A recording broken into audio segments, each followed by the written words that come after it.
સવાલ અહીંયા એ ઊભો થઈ રહ્યો છે ને કે વિસાવદરની જનતા હંમેશા ઓપોઝિટ પાર્ટીને મત આપતી હોય છે. ભૂપત ભાયાણી ભારતીય જનતા પાર્ટીમાં જતા રહ્યા, એના માટે શું કહેશો? જો વિસાવદરની જનતા એવી માનસિકતા ધરાવે છે કે કોઈ ગદ્દાર કોઈ પણ પાર્ટી બદલો કરે કે અહીંથી વાંથી વાં, તો લોકો તેને સ્વીકારતા નથી કે ભાઈ આ લોકો જે ત્યાંનો ન થયો તે લોકોનો શું થશે.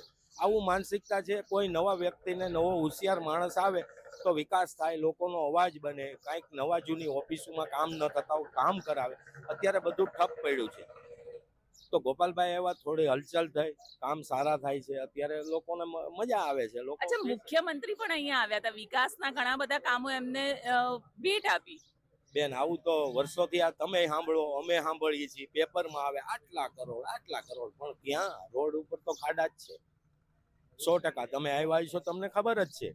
તો રોડ ઉપર ખાડા જ છે તો વિકાસ ક્યાં છે એ કયો ને. કોનો વિકાસ? લોકોનો. લોકો તો રખડે જ છે. તમે નથી નોકરી, નથી સારું દવાખાનું, નથી પેલું ઘણો મુદ્દા છે. તો એ મુદ્દા ગોપાલભાઈ હલ કરશે આવો અમને વિશ્વાસ છે. એટલે અમે